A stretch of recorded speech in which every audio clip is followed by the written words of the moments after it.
lantaran sapira Kiai ka kurung batok henteu boga pangalaman kami mah hayang ngadengikeun ge Kiai anu to ka Misra anu ka Yordan ka Turki hayang kami mah boga Kiai nu kos kararitu anu haju dikendalikeun jeung kami ku kami cak kami hideung-hideung cak kami koneng-koneng arti nyana nuturkeun ka kami hanjakal jasa keur di dunia teh nutur-nutur Kiai salapi nah di dieu ye kakarak kuarimah nyana teu percaya dah Kiai kos kitu ulah didengekeun antepkeun geurap pae sia ku aing dek dilalaga sia di akhirat dah cenah Ki Uci mah sokos cenah bakal ka surga bijeu sia nyebut sok aing ayo keur pae sia aing mah boga kayakinan aing maca Quran osok salat osok aing mah sarjan teu husu ge ye aya sia korupsi dan lain sebagainya maknya Allah ngabenerkeun kana korupsi kayakinan aing mah gajian kumaha ge ayo ngadu sia di akhirat ye teh mah Kiai Uci teh mau sombong aing sekali-sekali nyombongan sia mah wani aing lamun kawali aing teu wani aing ka sia mah aing wani aing kan sok udang ti peuting zikir teu wani aing ge sombong aing ka modal sia mah aing wani aing cak aing wani kos gelut bae sih kos gelut urang geus tamat ieu set neuleuh anu kuda-kudana cenget disepak ku aing rekas wani aing atuh sarua ibadah ge potongan korupsi kos kitu wani aing di hareupeun Allah kajen kumaha ge lamun Allah ngasorgakeun sia henteu dikanarakakeun aing ujianna demo ka Gusti Allah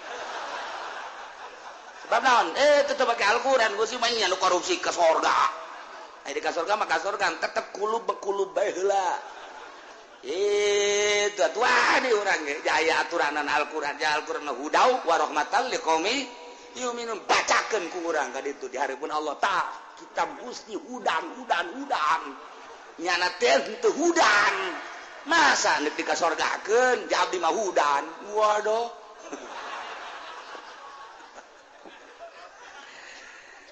dah kata ya maksudna mah supaya siapa lawener bae Allahumma ya qadiyal hajat Allahumma ya qadi sabada Allah ngajelaskeun tentang ashabul jannah ashabun nar nomor katilu ashabul a'raf lamun jelema amalna lobaan ka bagus borok loba sanajan sagede sieun ashabul jannah lamun jelema amalna begitu diproses ditimbang ternyata lobaan kana goreng sanajan lobana henteu terlalu loba sagede sireum ateul doang tetep neraka lamun ditimbangna rata nyana teu berat ka bagus teu berat ka goreng ditendeun heula ku Allah diamankeun di a'raf nu bisa neuleuh ka surga bisa neuleuh ka neraka mun neuleuh ka surga nyana ketap-ketapan heroi hayang geura ngagajleng bae ka surga mun neraka mengkerut bangun ijib luar biasa bahkan dirobah ku Allah beungeutna ge mun neuleuh ka surga beungeutna caang hera mun neuleuh ka neraka beungeutna hidung luar biasa mantak kuari geus dihideungan ti heula ku Allah nu hideung beungeutna sing hade waktu orang negro hari hideung kabeh engke ieu mah di akhirat sabada Allah ngajelaskeun seperti eta Allah teh berharap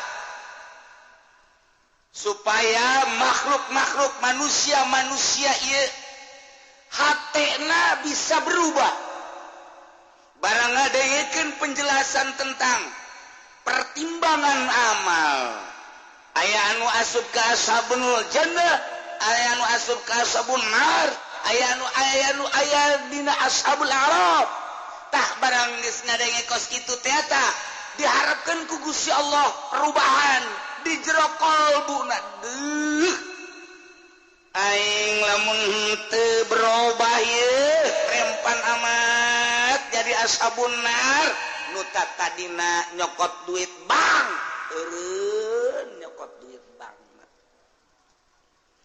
nu tadina ngridit aing mun pae isukan kumaha haju engke aing mun ditimbang di ditu kabeneran ku kreditan bae ge meureun aing teh hiji kasalahan gulimpang jadi ashabun nar tobat nyana nambahan kreditan beuki jero atuh tama kos kitu eureun duh nu kamari aing ambalayah ya urusanana sagala bajidor geus puguh meureun nu mabok nu zina nu kitu keneh bangsa judi tahun baru si mbak ku aing dibawa datang ka kuari aya nu disumputkeun keneh bae can dibikeun deui ka indung bapana ku cocodot ieu naon hartina duh aing berubah ieu lah tobat ka Gusti Allah ieu Allah nyaritakeun dina Al-Qur'anul Karim caritaan tentang ashabul jannah ashabun nar ashabul a'raf setelah urang ngadenge lain sakadar didenge doang tapi diharapkan perubahan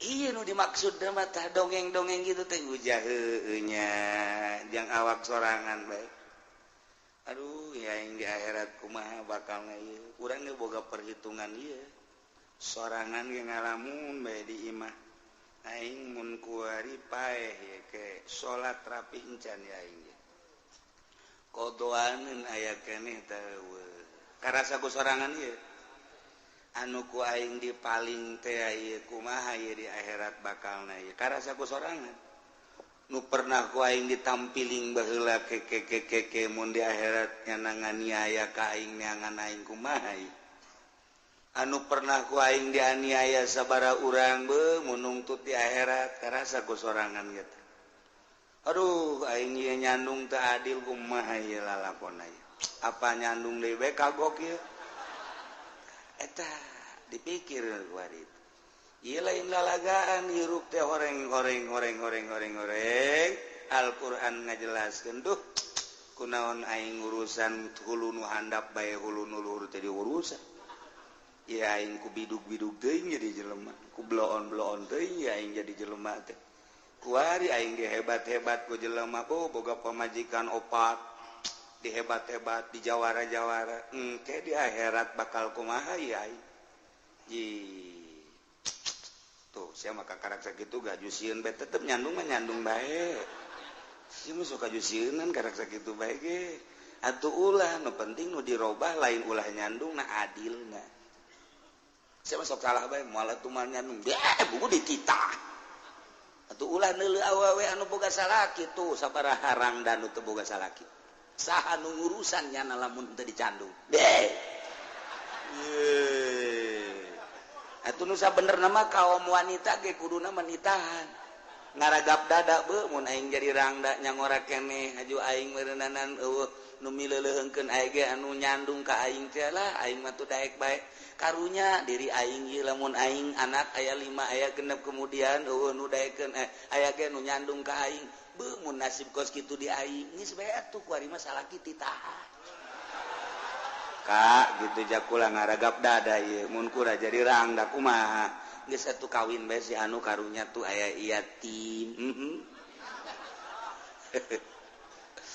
asana hujan teu naon teu geledeg sing jeleger lamun awewe anu ngarti seperti eta nu ngarti ka Al-Qur'anul Karim insyaallah nah ieu diharapkeun teh perubahan urang maksiat mana nu kurang kuari di stop lalaunan dagang nu teu pati bagus eureunnan tu keneh pergaulan umur teu nyaho bae isuk bapa geto mangkaning ieu kuari mah dedengean teh loba jasa nu maot ngadadak si anu maot ngadadak sianu maut ngadadak mun terjadi ka aing paeh kuari atau zuhur atau asar ya aing kumaha ieu mun can tobat mulai kuari dilempengkeun deuk di ka Allah keun kuari pikiran aing hate aing ruh aing deuk di ka Allah keun ditobatan kuari nu dimaksud teh ya perubahan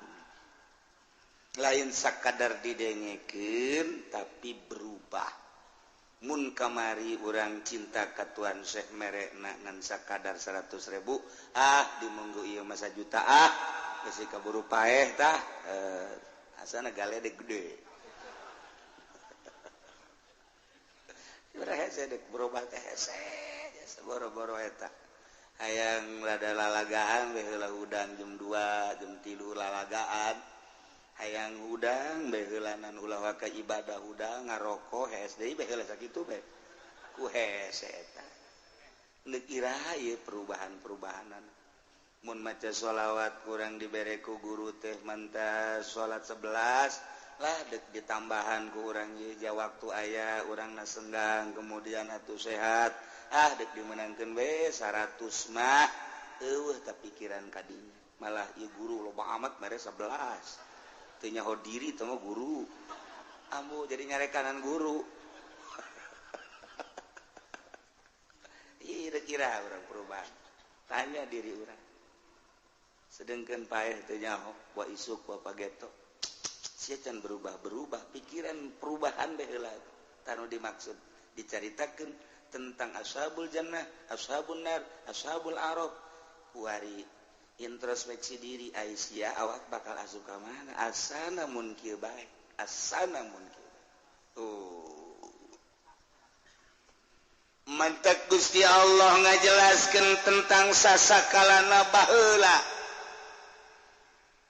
ketika Kangjeng Nabi diangkat jadi rasul kemudian Kangjeng Nabi teh dibere mukjizat bentukna Al-Qur'anul Karim dibejakeun ku Kangjeng Nabi ka ahli-ahli Mekah. Nah, ieu khususna jang ahli Mekah umumna jeung saantero. Jadi berarti khusus dina nuzulna ieu ayat teh jang ahli Mekah, umumna jang urang jeung sepanjang masa terus bae sia deh. Kumaha? Ieu cek Gusti Allah. Walaqad ji'nahum bikitab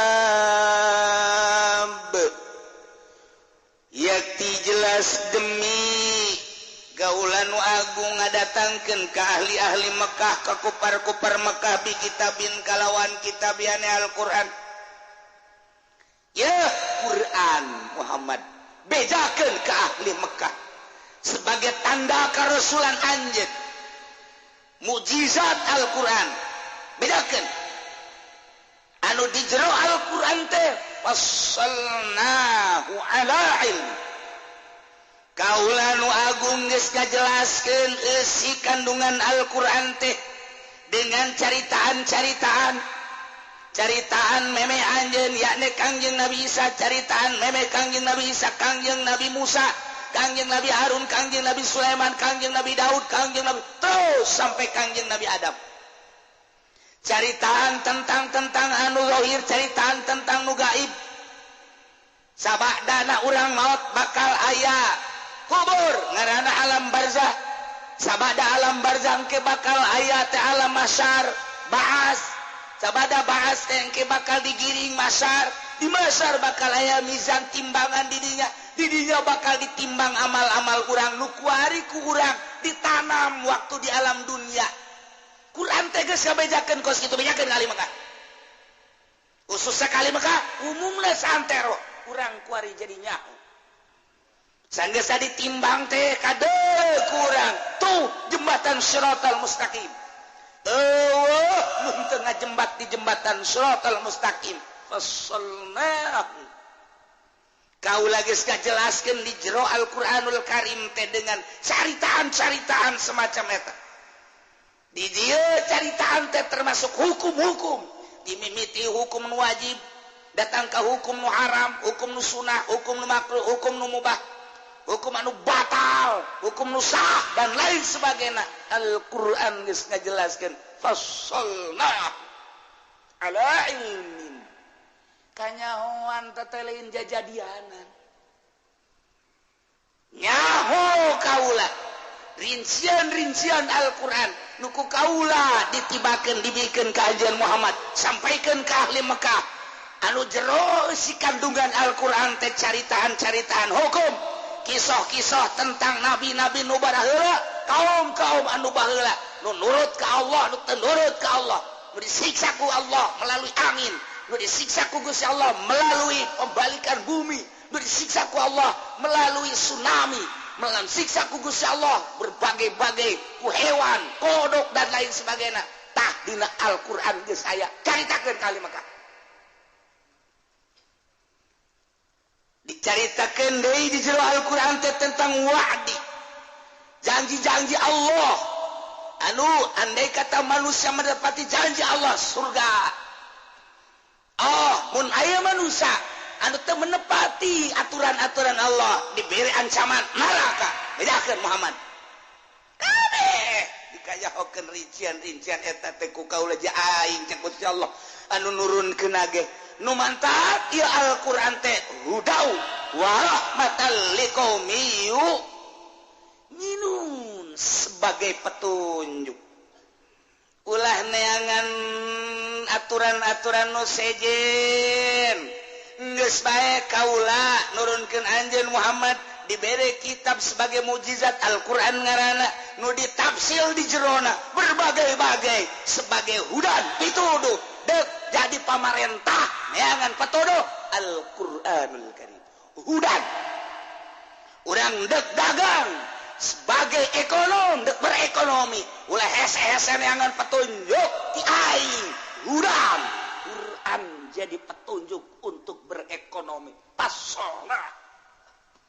sia dek berbudaya hirup di mana sia nu sesuai jeung budayana budaya Islam budaya Al-Qur'an baca Al-Qur'an bejakeun budaya-budaya Islami yo geus aya dina Al-Qur'an ulah neangan hese-hese petunjuk lah hudan Al-Qur'an sebagai petunjuk endek naon deui teknologi si hayang nyieun kapal babari buka Al-Qur'anul Karim aya di jero Al-Qur'an sebab Qur'an mah fassalnahu ala ilmin hudan teangan kumaneh ayat-ayat anu nuduhkeun kana teknik-teknik di Al-Qur'anul Karim sebab Al-Qur'an geus dijamin sebagai hudan pituduh endek neangan ilmu naon deui ya aya awewe kurang ditanya aju nyana nyiduan teh banget kos kitu nanya aing tasbih siapkeun Al-Qur'an teh hudan sebagai petunjuk ya Allah ya Rabbi ulah maca dina Al-Qur'anul Karim laqad jinakum bi kitabin fassalnahu ala ilmin hudan abdi jelas nyata dek maka pituduh Al-Qur'anul Karim sedangkan lamun dibaca ayatna qala Yusuf li abihi ya abati inni raaitu ada asaru kaukaba wasyamsa wal qamara sajid dibaca 75 kali kuari tiupkeun ka arah imahna abdi yakin hudan baca Quran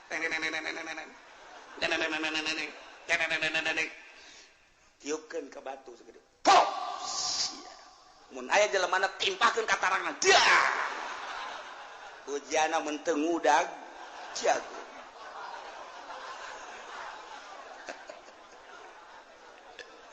hudan nek hayang naon coba ayo Masya Allah ulah dikira geus cukup ieu hudan sebagai pituduh ente neangan pituduh ulah ka kitab-kitab nanaon hayang mahmur loh dinawi negara Indonesia hudan teangan petuduh dina Al-Qur'anul Karim cara berpemerintahan cara berekonomi cara berbudaya cara berhukum ente ulah jauh-jauh neangan petunjuk Al-Qur'anul Karim hudan lamun ente sebagai obat muslimin kemudian ente neangan petunjuk lain melalui Al-Qur'anul Karim godok poin siang ke cek Allah Quran baca minta petuduh ya Allah ya Rabbi ieu mah hayang sugih ka Gunung Kawi nah sia awas ya kunaon hayang ka awewe kadukun baca Al-Quran hayang naon sebagai hayang gagah jago tidak Al-Quran ayatna anu nuduhkeun kana kagagahan ambalaya hayang naon deui hayang ulah kadeuleu ku jelema yeah. Pokona mah diwirid ku urang halimunan babari diwirid 7 peuting beres diwirid ku urang langsung tak tengah peuting ulah make lampu moal kadeuleu ya Allah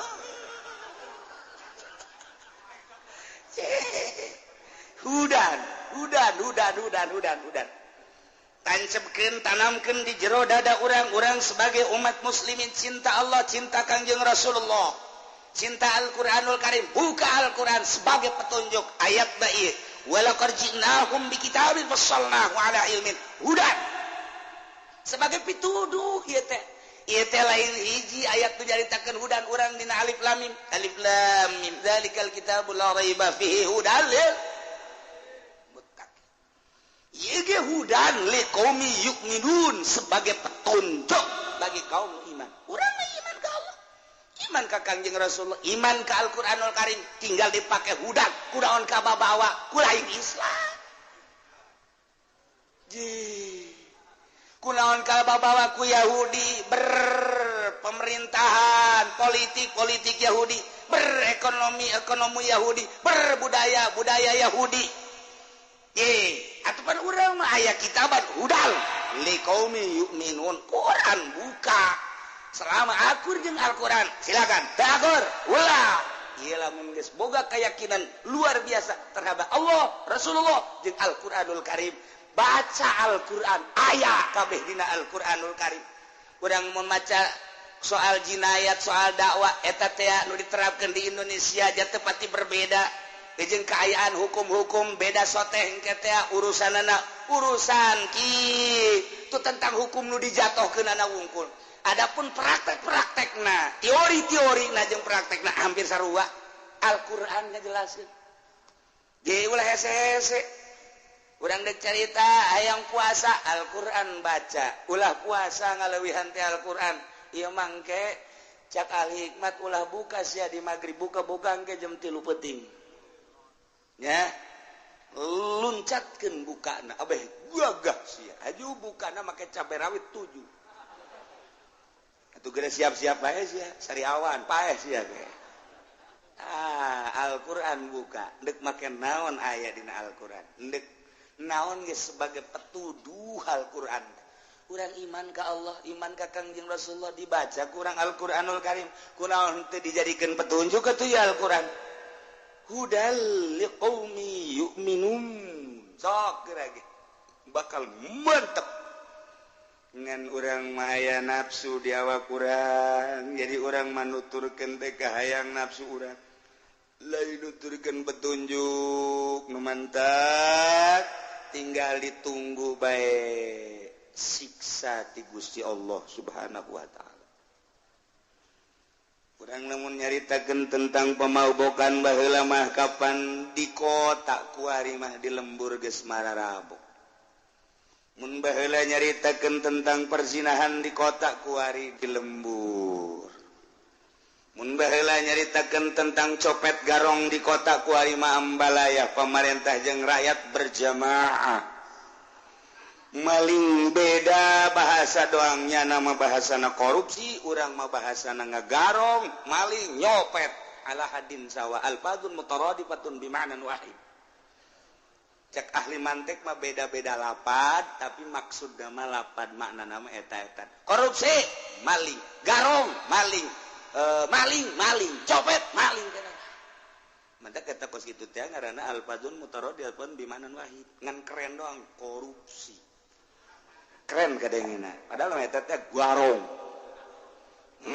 bupati korupsi bupati garong gubernur korupsi gubernur garong tapi urang teu asa kagarongan barang ngadenge gubernur urang ditahan lantaran korupsi biasa bae urang sebab bahasana dibaguskeun tapi lamun kieu mah woi gubernur urang warong tah urang kadadar rada asup hah garong masya Allah ngagarong nu satu ngagarong urang je emangnya nagarong atuh garong sarua bae ai urang ai sia mah copet cak gubernur sarua aing garong sia copet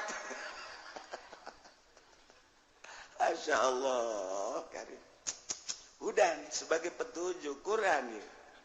Di samping hudan cek Gusti Allah wa rahmatan liqaumi yu'minun jeung sebagai kadedeh kanyaah rahmat ka kaum anu arariman cek Gusti Allah dek neangan pituduh jeung petunjuk ulah hese-hese Al-Qur'anul Karim didinya teh aya rahmat liqaumi yu'minun be menuturkeun sebagai petunjuk Al-Qur'an engke datang rahmat ti Gusti Allah endeu kumaha datang rahmatna lantaran urangna henteu make petunjuk Al-Qur'anul Karim nah kuari urang di imah merenung awak sia cicing di lingkungan pamerintahan nu ruang lingkup sapopoe teh horenganan lain make Al-Qur'anul Karim nya nama make teh make kahuk horenganannya nama make aturan demokrasi liberalisasi kadituna naon deui bangsa sisian teh ekonomi kapitalisasi geus bangsa kos gitu bae sisian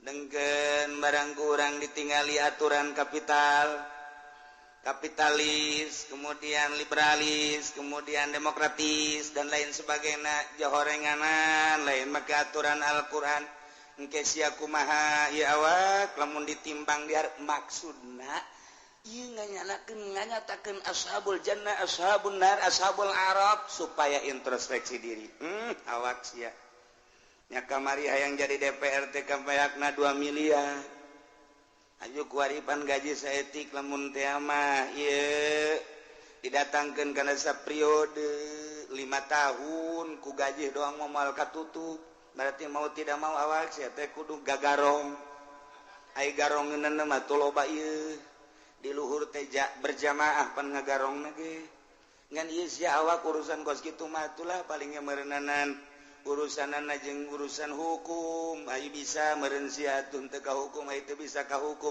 ieu kan urusan di dunia tapi lain eta ai ngadenge ngaji sia kamari sia lamun paeh kuari-kuari ieu asupna aya di mana jawab ku sorangan asana ayana di neraka sia sanggup henteu ka neraka kebel henteu atau pugu sia sanggup tante coba curug sia dalan kasamawarkeun ulah samawar kembang api be ulah kembang api rokok be rokok melentung nyeri da sia hendak siap tante ya lain gitu pan masalahna can kapulangkeun eta mah geus bae nu geus geus anu ieu mah kahareupna mah teh saya kudu mikir ieu kumaha ieu bakalna lamun isuk paeh teh kumaha ya tuh mudah-mudahan we kalau dipanjangkeun lain mudah-mudahan goblok sia nyaho tuh umur sia tolol meureun sia carekan awak urang ku urang sorangan daripada dicarekan ku kiai mangke kiaina jadi mamala dicarekan ku ustad jadi diteluh geuningan nyarekanan sorangan ye awak nya lamun disupae sia aju kamarikan calon DPR beak sabaraha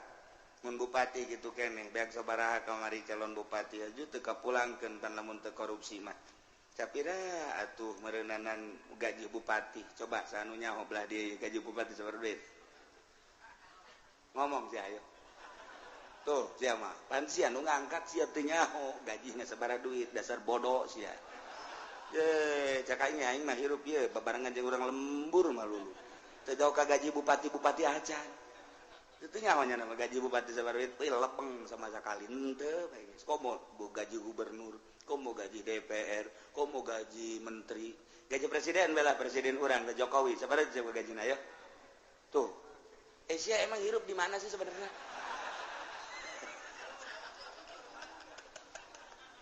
Teu nyaho ka gaji pugu sia nu ngaji. teu jauh eta kagaji kos kitu Masya Allah paingan kumaha teu korupsi kumaha. Nah ieu ge belah dia mun ditanya teu naon barego kabeh sok doang make jas segala naon gaji bupati teu jauh nya ge sabaraha gaji bupati ana teu jauh ieu mah urang mah emang beberapa babarengan jeung urang lembur kabeh urang mah geus kajen urang mah urang lembur ge nu penting di akhirat ka gak kajan nyana ditu nu hebat make dasi kana neraka lah pokona mah urang mah geus boga yakin ainul yakin bahwa urang ka mana. Waduh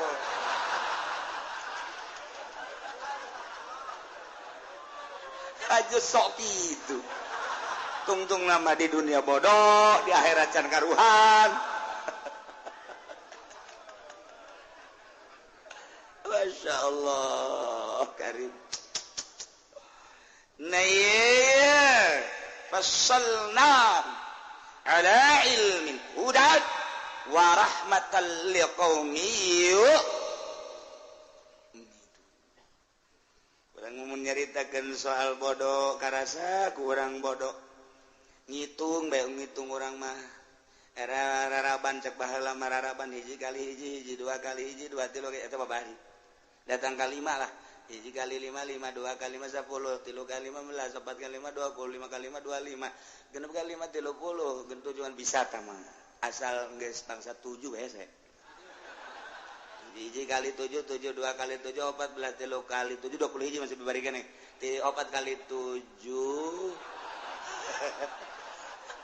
geus ulah ita 7 kali 7 puyang cak guru teh mundur terjadi keluar ulah kebalik giliran bae kanu kunyana dipake ka deudeu bisa anta guru bangsa murid anu henteu dipake ka karunya mah ngitungna 7 9 barangan we karunya mah sia coba hitung reraban 2 atuh bisa ka mah balik cekna ayo guru oplo ya guru aplikasi aduh giliran we coba sia nyanyi Indonesia Raya rada hese pan geureum mah Indonesia Raya hese Indonesia tanah hese aya bae nu kundu ka karunya nyanyi Garuda ate Garuda Pancasila akulah pendukung keluar langsung ya aing mah keluar laraban dibere sambilan nyanyi Indonesia Raya tungtung apang bocitan guru blon teh guru aduh nah mun carita kapinteran kula inget ka Gus Dur begitu dijadikan presiden langsung nyana kunjungan ke Prancis terus ke India dia carita pinter ya mabongan jadi inget betung nama kurang bodoh Gus Dur pinter begitu datang ke India langsung ngobrol dengan Perdana Menteri India kaget Perdana Menteri India langsung dibere gelar doktor saat eta Masya Allah boga gelar doktor Gus Dur di India lain alagaan paneta Gus Dur seri bae begitu nyana ka jero ngomong ieu na kanan asisten saya udah dokter nih ya Gus Dur mah kos gitu ada presiden sih lalagaan keneh bae jangan sembarangan udah dokter nih eta keistimewaan Gus Dur sebab naon nyaritakeun tentang dunia nyaho kabeh nyaritakeun tentang tokoh nyaritakeun tentang filsafat budaya dan lain sebagainya kagetin tokoh India kaget sehingga diberi gelar doktor nyana boga doktor di India begitu balik ka dia sugan ngomong nyada gelar doktor teh Gus Dur mun haji pendi kakarak jadi hansip bagi Gus Kiki teu pernah ngomong bahwa saya gelar dokter teh padahal sahnya nama didoktorkeun Masya Allah pulang dek berangkat di Prancis kan langsung ke India begitu dek datang ke India kira-kira bangsa setengah jam deui kapal di luhur ieu awan bahaya gede gede luar biasa pilot pilot kepresidenan geus ngarewas ka Gus Dur langsung kita tidak bisa selamat dari bahaya ini yang sudah sulit dilempar ke mana saja sulit ke atas sulit ke bawah sulit Gus Dur teh pulang lagi atuh nggak mungkin Gus kita harus pulang lagi nggak mungkin ya harus kemana kita ini berarti kita mati di sini justru Gus bagaimana supaya selamat Gus Dur teh tangga bagi kabeh geus nyarekalan Gus Dur Said Agil geus nyarekalan Gus mungkin kita sekarang mati ya kita berjamaah kita mati di dalam kapal situ mati saya nggak mungkin cerita nyata tanyakan Said Agil tiluannya nama batur kemudian ti kenegaraan 5 kemudian jeung pilot kepresidenan nyana geus bingung begitu dikeker deui udah makin dekat Gus ih ke atas salah ke bawah salah ini Pak harus ditabrak hancur kapal langsung Gus Dur tungkul ngadoa langsung set tabrak aja Gus Dur lain lalagan pilot geus ciut tabrak saja insyaallah selamat Gus Dur Masya Allah begitu 10 menit 5 menit tiba-tiba muka eta awan gelap set di jero awan eta teh aya kiai cak pederopongan pilot aya kiai pakai jubah cak kiai maju coba eta keistimewaan Gus Dur percaya teu pertanyakeun coba ge pilot masih hirup keneh pilot kepresidenan Gus Dur nah langsung ditabrakeun masalah kan set kunaon beres eta nutup deui hideung deui suk turun New Delhi langsung eta lah tadi menang gelar doktor nanya kos kitu balik ke Indonesia eta pilot langsung datang ke Gus Dur ceri atur nuhun dan lain sebagainya cek Gus Dur teh jangan sama saya sama Allah itu dari Allah saya cuma mohon kepada Allah supaya selamat cak Umar Wahid dokter nyana aya Gus Dur Abdurrahman Wahid aya adina ngaranna Umar Wahid jadi dokter eta teh Umar Wahid Gus kenapa waktu itu berdoa selamat begini cek Gus Dur teh makanya saya berdoa selamat permasalahan Indonesia belum selesai kalau pulang lagi ke Prancis itu berarti relay waktu acak-acakan kan ini kan di schedule negara mah untuk hari ini di sini untuk hari ini di sini jadi kalau lambat 1 hari nanti acak-acakan nah makanya saya berdoa antara mati dan selamat kalau mati ya mati selesai kalau mau diselamatkan, selamatkanlah. Allah ternyata memberi keselamatan. Coba ya, batur mengadoa kos gitu. Kurang yang mantak non, ya Allah ya Robi, selamatkan abdi sebab nukolot marah baik. Imai supaya leles lah nukolot. Ja abdi makhluk gusti, nukolot makhluk gusti. Tamak ndek dipayahan mangga dek. Wah, mun kadengan kuno kolot bolon. Ngadoa teh kos gitu. Ya Gus Dur. Masya Allah. Nah ini kapinteran Gus Dur lain bae dina zahir tapi dina urusan hakikat seperti eta. Pohara jasa urang nyaritakeun tentang keistimewaan Gus Dur. Kuari kakarak jelema rindu ka Gus Dur ketika kuari kaayaan di negara batur una rakyat batunya rencana-rencana dan selanjutnya. Aset mana nu dijual aset mana nu dijual encannya raho pandi rakyat mah. Emang kiai lain rakyat lah ngomong sia. Semua suka juga aing.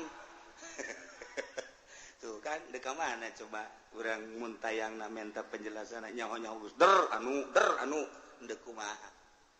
Ieu kan negara urang lain negara nyana. Urang kan bagian negara Ibu Pertiwi. Ya Allah ya Rabbi. Nah, iyalah Quran.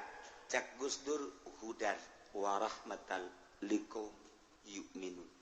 Ieu nu pernah dibacakeun ka Umar Wahid ketika ditanya waktu itu kenapa berdoa ieu nyana hudan warahmatal liqaum yu'minun.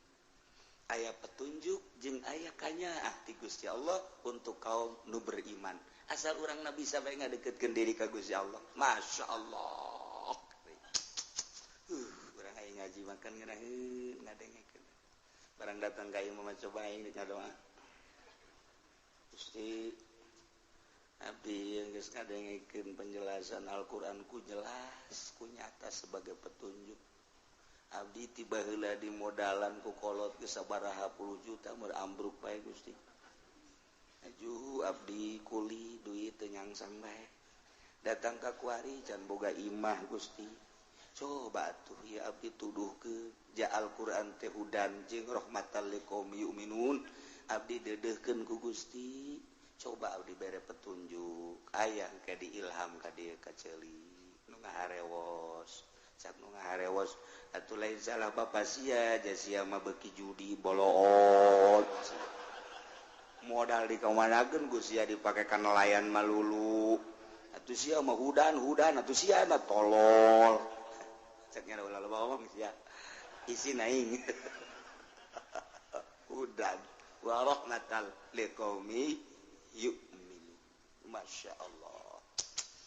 Bari urang mulai mun urang dagang coba introspeksi ya dagang urang bener apa henteu ja aya dina Al-Qur'an aturan-aturanna mun urang dagang kumaha syaratna coba mun urang menggade kumaha ja aya cara-carana hudan itu Al-Qur'an teh sebagai petunjuk coba mun tani nu bener tanina ja aya dina aturan Al-Qur'an cara ngabibitanana cara kitu naon nyayanana dan lain sebagainya engke ngazakatna gitu kene lamun urang ngawarung gitu kene mun urang bisnis gitu kene dan lain sebagainya ja aya horeng aturanna sebab Al-Qur'an teh fassalnahu ala ilmin hudan wa rahmatan liqaumi yu'minun. Ya Allah dibejakeun ka ahli Mekah soal keistimewaan Al-Qur'an rincian-rincian Al-Qur'an penjelasan Al-Qur'an tentang kabar-kabar baik nu harita maupun anu geus kaliwat anu nyaho mah jelas tu can nyaho manehanana nu baheula di zaman nabi-nabi nu samemeh Kangjeng Nabi kitu kene urusanana nu gaib tentang waktu perjanjian Gusti Allah tentang waid ancaman Gusti Allah dibejakeun ku Kangjeng Nabi ka ahli-ahli Mekah ka kufar Mekah kumaha tah sikap ahli Mekah hal yanzuruna illa ta'wilah tengah dagoan ahli-ahli Mekah teh kecuali ta'wilanana yakni penjelasan Al-Qur'an akibat isi kandungan Al-Qur'an caknya Muhammad ngomong bae Al-Qur'an teh sebagai mukjizat anu dirinci ku pangeranana di jerona aya berita-berita tentang perpolitikan, perekonomian, perbudayaan dan lain sebagainya. Al-Qur'an teh cenah deuk ngatur. Kemudian kabelah dituna aya janji jeung ancaman mun nuturkeun Al-Qur'an dijanjikeun ku Gusti Allah bakal ka sorga, lamun teu nuturkeun bakal ka neraka. Hei aing mah teu pati-pati ngadagoan kana eta kecuali hayang nyaho bukti engke takwilanana kumaha coba kuari mah aing moal nur coba di akhirat aya nyaho atuh aya nyaho di akhirat kuari coba atuh laksanakeun iman engke nyaho di akhirat ieu mah teu hal yanzuruna tepati ngadagoan ahli-ahli Mekah kufar Mekah ila tawila kecuali akibat si kandungan Al-Qur'an nu bakal jelas nyata tentang wa'di jeung wa'id engke jaga di akhirat nu mantatnya lama teu iman ka Allah teu iman ka Kangjeng Nabi teu iman ka Al-Qur'anul Karim eta Nasrani lain teu maca kana kitab suci Al-Qur'anul Karim dibaca kunyana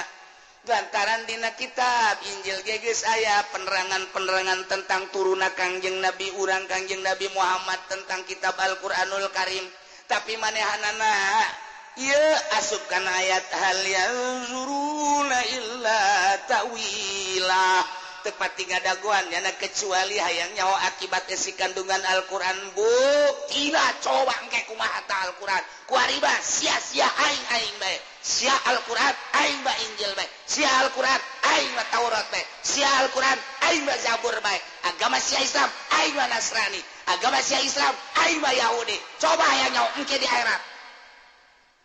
Pan ngahina eta mah kos kitu mah. Lain iman ngaranna.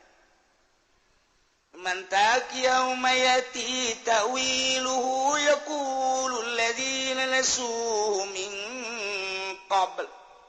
Kejadian mangke para raeh nu kuari mah nu iman-iman nu henteu geus aya ti dituna.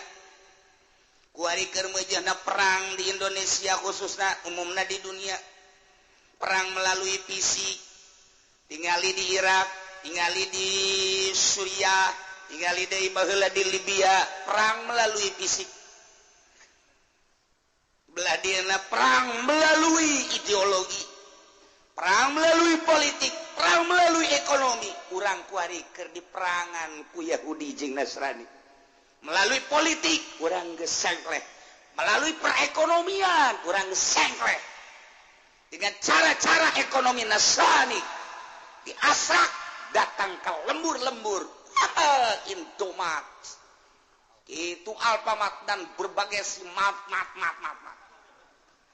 Ieu teh kapan geus merasuk ka hadap. Yahudi perekonomian, urang mah aya di bawahnya, nyana ngambil keuntungan di negara urang melalui birokrasi, melalui jual beli aset, melalui pasar-pasar, model toko-toko dan lain sebagainya dibawa kabeh, geus puguh hasil bumi dan lain sebagainya dibawa, urang mah hanya sampah-sampahna hungkul. Perang ngaranna itu. Perekonomian, perpolitikan, nyana nu menang. Perbudayaan, masih tarik ulur dina budaya. Urang ngabudayakeun Islam, pakaian, eleh nyana kadang urang menang deui. Kuari mah merintah, kuari mah artis, alhamdulillah make pakaianana baju koko, sopan, make jilbab. Belah ditu serang deui ku nyana, sakalina eleh susu ambalaya. Ping-ping ke mana-mana, artina ke mana-mana, gejelmana ke mana, ping-pingna ke mana. Misah burung heuh gitu. Awakna di mana, susuna di mana. Budaya model kos kaya itu. Tarik ulur terus. Mantak ieu nu dihanjakalkeun, manu dihanjakalkeun. Urang mempertahankeun budaya Islam melalui uraian Al-Qur'anul Karim anu diijmakeun ku para ulama, geus jelas. Ieu salat tata carana, adab-adabana kieu dirusakna ku orang-orang anu deukeut ka Yahudi mudrat. Tidak usah pakai baju gamis, itu mah budaya Arab cenah. Kita mah biasa aja di Indonesia mah pakai baju batik, pakai baju dan lain sebagainya kos gitu. Naon bedana jeung Yahudi? Tarik ulur nya teh nu kos kara itu teh encan aya mutlak menang mah. Sebab lo pakai berkeliaran di Tangerang Ki Haji pakai sorban. Pakai kopiah, pakai jubah. Waduh. Bisa tukang ngeunana mau monon di mana ya? Pajar juri gitu sebenarnya mah. Tapi aya kene nu kuat. Di Cianjur kadeuleu masih kuat, di Bandung masih kene anu kuat. Rakyat mah santri kitu urang lembur masih kararuat, ustadna make kaos kitu, make kopiah. Antaknya jang cahaya ka ustadna aing ye nuturkeun ucapanana sementara nyana mah nuturkeun Yahudi. Geus bae cang cahaya tak ka kiai kiai nu kitu. Ieu di urang mah masih kene. Tungtungna nyana membabi buta bae nyalah-nyalahkeun ka urang padahal mah aya di diri nyana sebab nyana tasabuh jeung kafir. Masih tarik ulur. Perpolitikan urang eleh. Perekonomian urang eleh. Perbudayaan hampir eleh. Terus kabelah dieuna urang pendidikan ge geus hampir eleh diserang terus ku Yahudi terus. Nah, kaharepna wallahu a'lam. Ikan perang ngaranna terus. Ieu masarkeun ieu. Wow, pasaran teh lain di pasar terbuka bae di internet.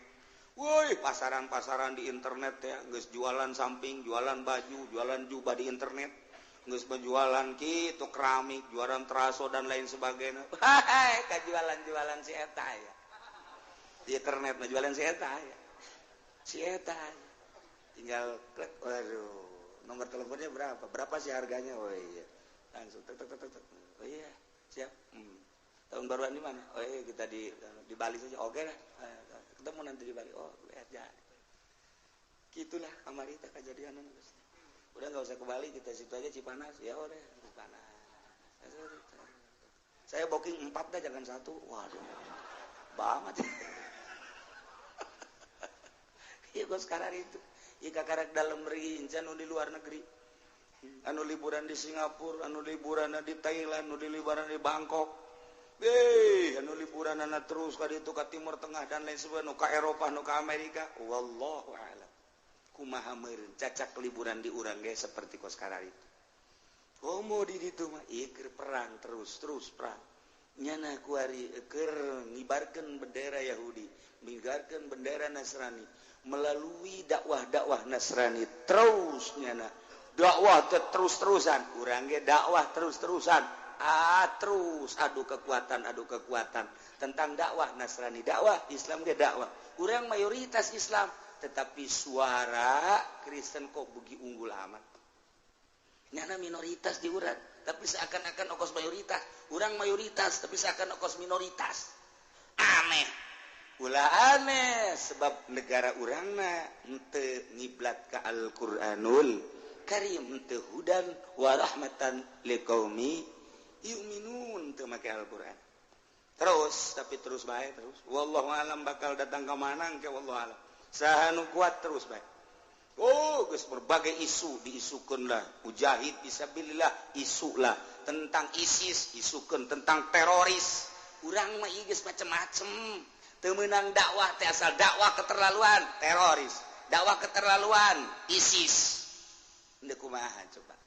Geus kos kieu kaayaanana teu kaluar tina aturan-aturan Allah, urang hirup di akhir zaman seperti kieu. Tetep urang mah aturanana hudan wa rahmatal liqaumi yu'min. Tenungguan manehanana kecuali kana ta'wilan Al-Qur'an hayang nyaho engke pararae kiamat. Sanggeus kiamat engke diganti bumi teh urang dibahas dihudangkeun ti kubur ngaranna baas. Idinya bakal digiring ka mahsyar kakaraknya ho aslina Al-Qur'anul Karim. Yauma yati ta'wiluhu yaqulul ladzina nasuhu min qabl.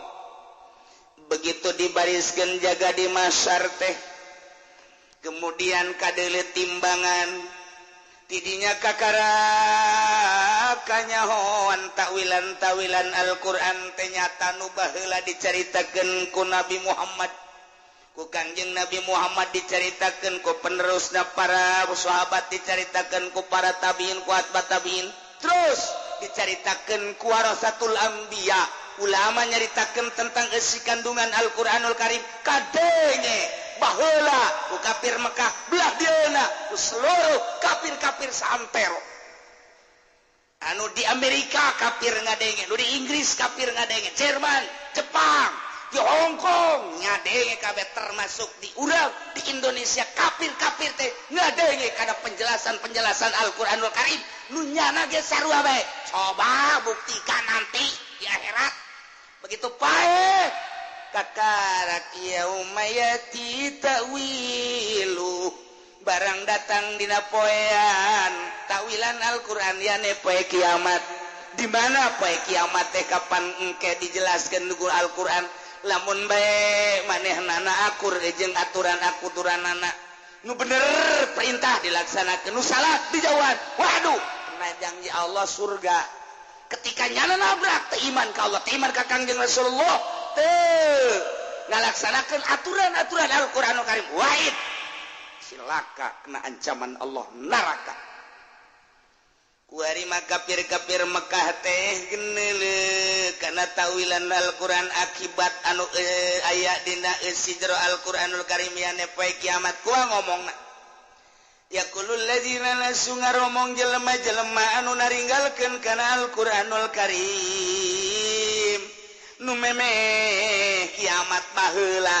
Nyana dicaritaan tentang Allah teh pangeran teh Allah jika Al-Quran diceritakan bahwa Nabi akhir zaman teh Muhammad diceritakan bahwa hukum-hukum teh ulah keluar tina Al-Quranul Karim dek nina Al-Quran urusan wajib, urusan haram, urusan sunnah, urusan makruh, urusan mubah, urusan soheh, urusan batal geus aya dina Al-Quranul Karim nyana ngabaikeun kana Al-Quranul Karim baheula keur waktu di dunia kuari nyata dihareupeun nyana aya neraka kumaha ngomongna qad ja'at rusul rabbina bil haqq nyata datang baheula teh rasul pangeran urang di zaman Kangjeng Nabi Musa nyaritakeun tentang rasul nu diutus ka kaumna di zaman Kangjeng Nabi Isa nyaritakeun rasul nu diutus ka kaumna da Kangjeng Nabi Isa teh lain pangeran nu kuari ditritunggalkeun Kangjeng Nabi Isa na bakal dipanggil emang maneh ngaku pangeran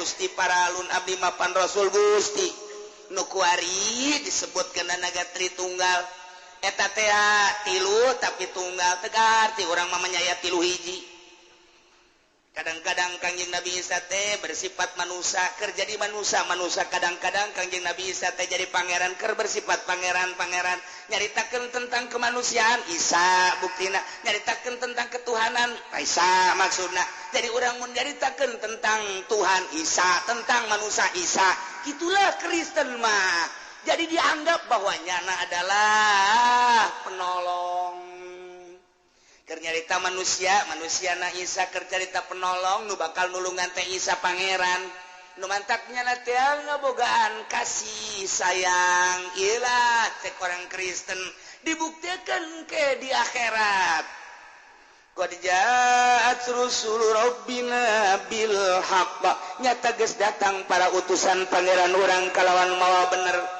ketika Isa diturunkan ke dunia mawa hak jak-jakna lagi ulama lain pangeran tapi seorang rasul Kangjeng Nabi diturunkan komo Kangjeng Nabi mah ulama mawa teh ngan sakadar tabligh mawa karisalahan Quran buktina nyaritakeun tentang politik aya dina Quran ekonomi aya dina Al-Quran budaya aya dina Al-Quran jeung segala rupa tanyakeun ka Al-Quranul Karim iyalah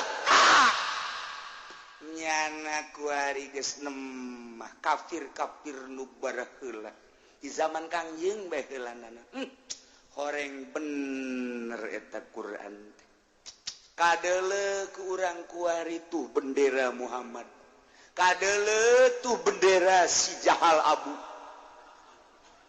kadeuleu kuari bendera para sahabat para mujahid fisabilillah kadeuleu bendera aulia Allah kadeuleu bendera ulama kadeuleu bendera anu bakal diberangkatkeun kapilah-kapilah tersebut ka surga Allah nyana leuleuh pemandangan ku mata nyana sorangan ieu bendera Abu Jahal ieu bendera Firaun bendera Namrud termasuk tokoh-tokoh nu kunyana dituturkeun geus cuk cerek bae nyana aduh oranganan bener eta Muhammad bener eta Al-Quran aduh geus garar hideuk bae kabeh Kristen geus gideuk Yahudi geus gideuk kitu keneh Buddha Konghucu Hindu kabeh geus gideuk ternyata bener horeng eta kiai nu sok ngomong-ngomong Al-Quran teh aja bener lujag lejeg di dieu teh bangsa ustad teh wow di hareupeun kafir eta ustad para santri ulang hiji kadinya tamal di neraka ka dieu siap cek kafir teh siap kerja jadi anak buah aing siap malah digawe di pabrik aing mun ku aing teh digaji masih lah mal hirup sia ceng tadi saya karyawan aing sekarang sudah lain-lainnya lagi aja bos geus gitu-gitu bos dulu saya butuh uang untuk ibadah kepada Allah kenapa lo dulu nggak ngajak gua kan udah bos udah saya ajak bos yang bener bah kita bah Al-Quran agama mah Islam kan bos sendiri yang marah malah ngajakin saya ke agama Kristen gimana sih bos iya ya lu sih nggak beneran ngajak kurang bagaimana udah bos ono apa no itu mana api iya itu buat bos aduh geri jasa nggak ada lihat gitu ya Allah kapan jeung pejabat leluhurnya Pak Jenderal ya lu atuh kenapa dulu nggak ngasih tahu gua? Coba kalau dulu nasihatin gua mah jangan marah-marah melulu, jangan terlalu kejem. Coba unjukin gua, ujung-ujungnya kan gua nggak pernah sholat, kredit jalan terus, kenapa lu nggak pernah? Tuh bos, kalau bapak saya kasih tahu aja, bapak mah langsung pistolnya nongtot. Apa itu nongtot? Atau bagaimana saya mau nasehatinnya, bos? Pada nasehatinnya nggak pernah mau mendengar si bapak mah. Ada ngedenger sama Ki Golkar lagi. Ya tuh gak beres. Mana Ki Golkar? Ono di depan pemimpin dia. Mimpin kemana? Ya sama-sama ke sono. Udah itu aja ikutin. Ya Pak ya. Kamu mah ini kemana? Ya, saya mah ya namanya juga prajurit dulu. Sholat saya terus, puasa terus, saya mau biarin lah gaji juga kadang-kadang mah ya seada-adanya aja. Saya mah alhamdulillah ikutin KK yang bener waktu dulunya. Lu kenapa nggak ngasih tahu gua? Kan udah saya kasih tahu, bapak kan marah sendiri. Pistol aja nogel. Apa itu nogel? Aduh, jadi gara Robert we kosi unjil jeung secuplis kieu. Kocek. Geus teu bisa kuku bah. Jenderal tinggal jenderal, bupati ngomong, lu rakyat gua ya? Iya. Iya bapak ya? Iya. Lu kemana? Saya mau ini bendera kiai saya di sini. Bapak punya bendera? Ada. Kiai mana? Oh no kiai. Kemana? Tahu itu. Ya rombongan sini dia mah. Aduh. Lu kenapa dulu nggak nasihatin bapak, cek Pak Bupati tuh tolong nasihatin kalau bapak salah, jangan korupsi gitu, jalan bener-benerin, jangan muncul sendiri, yang ini muncul, yang ini apa, itu kan nggak beres tuh, kenapa nggak dinasihatin? Kan saya udah ngenasihatin, bapak yang nggak ngedenger, dulu kan bapak nggak punya telinga bapak kan nggak ditaruh di sini, ditaruhnya di pantat kan dulu, makanya sekarang rasain lu Pak. Mungkin orang bisa gitu ke Bupati, kuari mah ditangkep orang. Ini makan cerita di ditu ya mengger. Cerita di ditu, nangkep mah aya mah dongeng di ditu ya mah.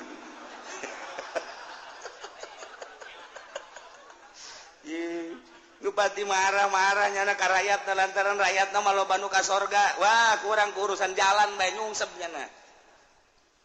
Atau kenapa enggak dinasihat itu kurang bagaimana, Pak? Pohon pisang ditanam di situ. Itu kan sebagai nasihat, Pak. Pohon pisang kan di situ, Bapak kan tahu. Wah, saya nggak tahu. Kan di shooting sama pos kota. Masa Bapak nggak baca? Di situ kan ada pos kota, trektok.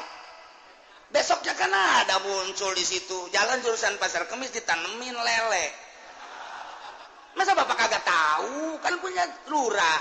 Atau lurahnya aja panggil. Lurahnya juga sama-sama ke neraka sama Bapak. Ayo siarah. Bongan si sia tila kusul kacam ka bupati. Ayo siarah, modal siarah. Tuh begitu Pak ya, dulu mah dulu aja, ini mah sekarang kan urusannya Pak. Bapak ngelihat orang apa no? Iya ngelihat tuh jahanam no. Iya itu buat Bapak Pak. Kalau dulu di dunia gua pukul lu. Iya ini kan di akhirat Pak. Nggak boleh paling pukul-pukul, Pak. Ini mah urusannya malaikat langsung, Pak. Nggak boleh, Pak. Ya, udah selamat tinggal, Bapak. Nyeri dah hati bupati di gitu-gitu. Aduh, encan gubernur, encan kepala bagian teh naon kabag. Kemudian naon deui karang saluhureun kabag teh? Naon deui lain kabag namun di pemerintahan, saya mah di pabrik, saya mah. Dasar kanya honangan pabrik doang sih mah. Segala personel dia supervisor eta mah pabrik teh mah kitu mah. Aing hese ieu babarengan jeung orang lembur teh kieuna doang ieu. Aduh, masyaallah. Ya Allah ya Rabbi. Nah. Qad ja'at rusul rabbina baheula rasul pangeran datang bil haqqi.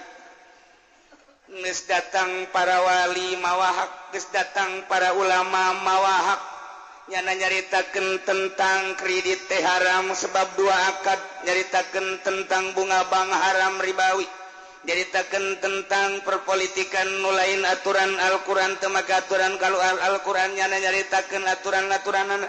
politik ku Kiai diceritakeun, ekonomi diceritakeun, budaya datang ka kami sebenarnya mah bil haqi, kebenaran ngan kami na bae teu ngadenge pedah tama kiai na teu sakola ku kami didengekeun lantaran sapira kiai ka kurung batok henteu boga pangalaman kami mah hayang ngadengikeun ge kiai anu to kami Isra nu ka Yordan ka Turki hayang kami mah boga kiai nu kos kararitu anu haju dikendalikeun jeung kami ku kami cak kami hideung-hideung cak kami koneng-koneng artinya nyana nuturkeun ka kami hanjakal jasa keur di dunia teh nutur-nutur kiai salapi nah di dieu ye kakara kuarimah nyana teu percaya dah kiai kos kitu ulah didengekeun antepkeun gerak pae sia ku aing dek dilalaga sia di akhirat dah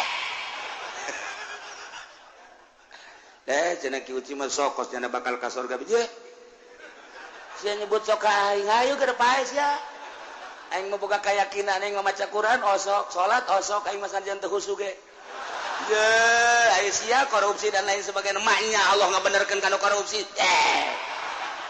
keyakinan aing mah gajian kumaha ge ayo ngadu sia di akhirat ye tama Kiai Uci teu mau sombong aing sekali-sekali nyombongan sia mah wani aing lamun kawali aing teu wani aing ka sia mah aing wani aing kan sok udang ti peuting zikir teu wani aing ge sombong aing ka modal sia mah aing wani aing cak aing wani kos gelut bae sih kos gelut urang geus tamat ieu set neuleuh anu kuda-kudana cenget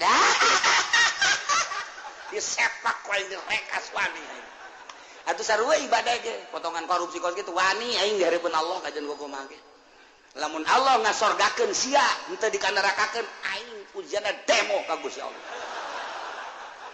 sebab naon tetep make Al-Qur'an Gusti mah nya nu korupsi ke sorga aya di ka sorga mah ka sorga tetep kulub bae heula itu atuh wani urang ge aya aturanan Al-Qur'an ja Al-Qur'an hudau wa rahmatan liqaumi yuminun bacakeun ku urang ka ditu di hareupeun Allah tah kitab Gusti hudan nyana teh teu hudan masa neuk dikasorgakeun ja abdi mah hudan waduh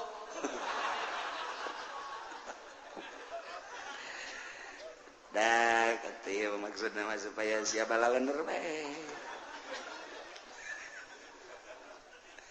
nah jaben cek kafir teh cek musyrik anu total teu nuturkeun kana Al-Qur'an teu nauhidkeun ka Gusti Allah teu percaya ka Kangjeng Nabi Muhammad teu make kana Al-Qur'anul Karim teu iman maksudna atawa anu iman ka Allah iman ka Kangjeng Rasulullah ngan teu make kana aturan Al-Qur'an nya ge ngomong sarua bae bangsa jawara bangsa pejabat anu teu make Al-Qur'anul Karim bangsa tokoh-tokoh nu teu make Al-Qur'anul Karim ngomongnya na bakalna jaheuh qad ja'at rusul rabbina bil haqq nyata rasul-rasul pangeran urang teh datang ka urang kabehan mawa bener di zaman Kangjeng Nabi kupar harita ngomongna qad ja'at rusul rabbina bil haqq di zaman tabiin sarua bae kupar-kupar ge ngomong qad ja'at rusul rabbina bil haqq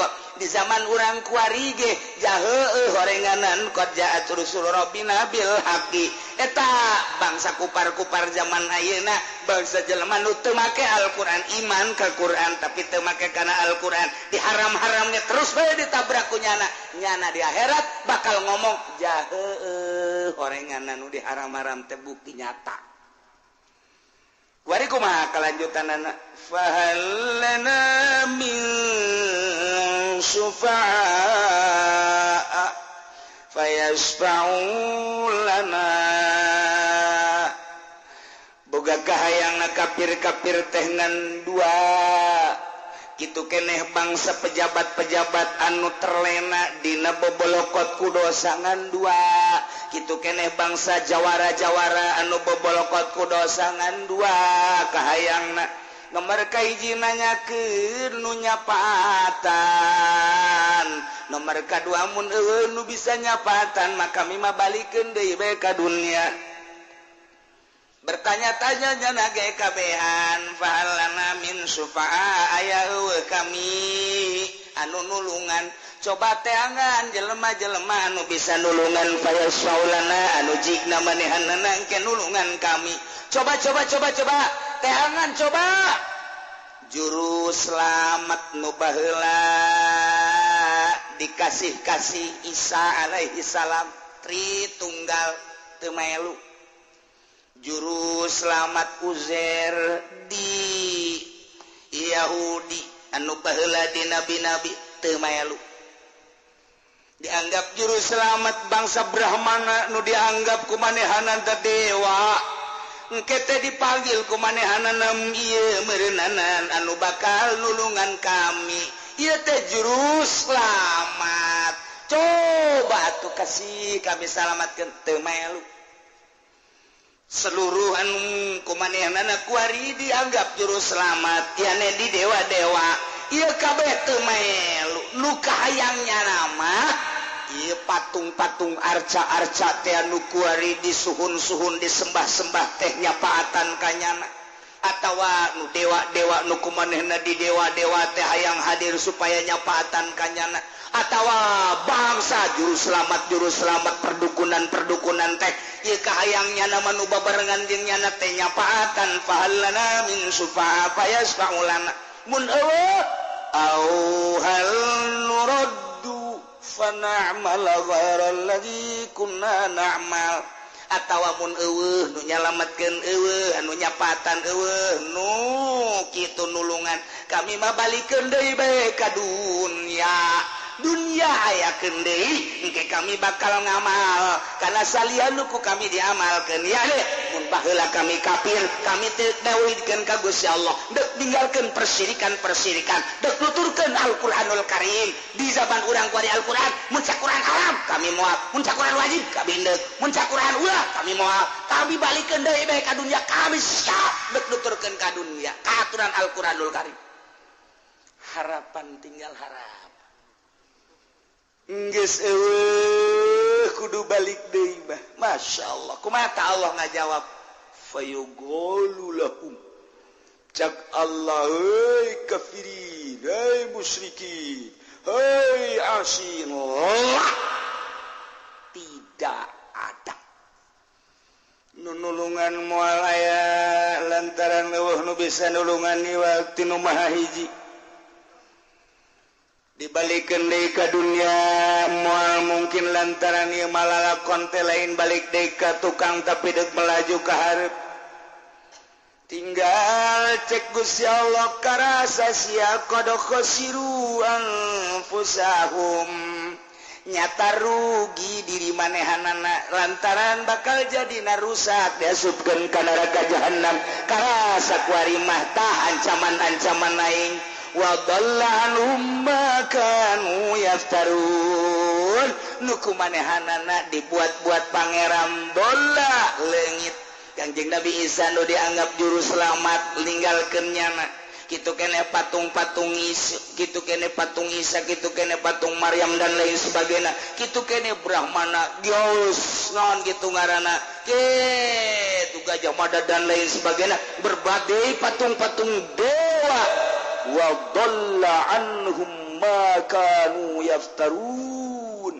leungit eueuh tina pandangan nyana nu kahayang nyana mah muncul sebagai jiwa penolong sebagai juru selamat tetapi ternyata wa dhalla anhum ma kanu yaftarun leungit sirna naon nu kumanehna dibuat-buat jadi kasyirikan teh geus puguh patung leuweut Kanjeng Nabi Isa nage Siti Maryam nage teu tanggung jawab saha nu nitah mangerankeun aing cak Kanjeng Nabi Isa izin bae maya pangeran dilahirkeun marah Kanjeng Nabi Isa pakenang tangan Kanjeng Nabi Isa wahai kaum Nasrani Kristiani Katolik Protestan maju saha nu nitah mangerankeun ka aing ya aing mah baheula teh jaritakeun aku adalah Isa aku adalah manusia aku adalah sebagai utusan Tuhan yang asli adalah Allah sembahlah Allah yang maha asih yang maha kasih maha tunggal jahil kitu pada wate kunaon Gusti di pangeran aing aing izin ke pangeran bahwa aing teh di pangeranan Gusti marah Kangjeng Nabi Isa tidinya leos wa dhalla anhum ma kanu yaftaru leungit Kangjeng Nabi Isa nukunyana kuari dianggap juru selamat nyata nyarekanan heula sanggeus nyarekanan wa dhalla anhum ma kanu yaftarun leungit Kangjeng Nabi Isa nama ka surga tinggal Katolik Kristen Protestan Yahudi jeung berbagai agama-agama kafir nu kuari nyada dituduhkeun ku urang nyangkal ka urang bagaimana keyakinan cek manehanana ya kami ge sarua boga kitab kami kitab Weda cek budak kami boga kitab Wisnu dan lain sebagainya kami boga kitab Taurat kami boga kitab Injil lain Al-Qur'an bae boga kitab suci lain muslimnya kami ge baroga kuari mah kitunya na ngomongna jagang ke di akhirat urang mah kuari alhamdulillahirabbil alamin nyulusup hidayah ku Gusti Allah diasupkeun ka dada urang nu mantak sing hade ulah leupas sing hade jaddidu imanakum bila ilaha illallah perbaharui iman maneh ku ngucapkeun la ilaha illallah nah nu mantak besi aya anu encan talqin zikir lantaran loba yang nu talqin zikir nu geus atuh geus nu endek insyaallah Jumat hareup urang talqin zikir deui jang naon ieu jang jaddidu imanakum bila ilaha illallah ke geus datang ka akhirat mah engke urang nalangsa ilah qad khasiru anfusahum rugi merugikan diri sendiri cak kafir aing hanjakal teu iman ka Allah ka Muhammad jeung ka kitab Al-Qur'anul Karim cak musyrik kitu kene cak jelema nu teu make Al-Qur'an hanjakal aing iman mah iman ka Allah iman ka Kangjeng Rasulullah iman ka Al-Qur'anul Karim tapi aing teu make kana aturan Al-Qur'anul Karim qad khasiru anfusahum tidinya bakalna wa dhalla anhum ma kanu yaftarun na'udzubillah min zalik mudah-mudahan urang kabehan ditetepkeun iman Islam dibere mantap keyakinan urang yakin ka Allah ka Rasul jeung ka kitab Al-Qur'anul Karim sehingga urang aya dina ridho Allah Subhanahu wa taala di bawah naungan bendera Kangjeng Nabi urang Kangjeng Nabi Muhammad sallallahu alaihi wasallam sakali deui beusi aya nu talqin zikir insyaallah Jumat wallahu a'lam